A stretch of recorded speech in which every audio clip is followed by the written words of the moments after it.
Ang totoong dahilan kung bakit nag-try akong mag-vlog kasi baka dito ko makamit ang mga dreams ko sa buhay at saka sa pamilya ko. Gusto ko kasi na maahon sa kahirapan ang pamilya ko. Kaya susubukan ko kung hanggang saan ang makakaya. Hindi ko ito susukuan. Pangarap ko to eh. Magsisimula ako sa wala.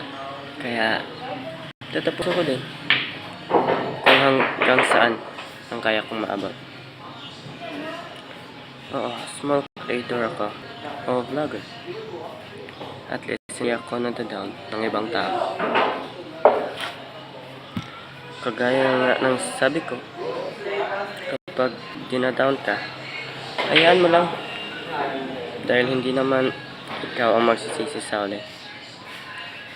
Dahil lahat ng ginagawa mo para din naman sa pamilya mo. Ito yung pag-vlog ko. Kinakuha itong inspirasyon kay Sergio Ong.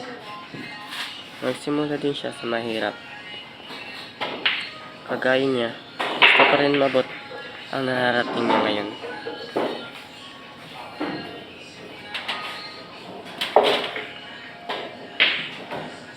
Sipag at tiyaga lang ang kailangan. Darating ang panahon na makamit ko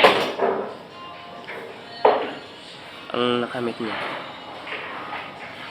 Kaya sipag lang talaga ang kailangan. Huwag lang susuko. Lalaban sa lahat.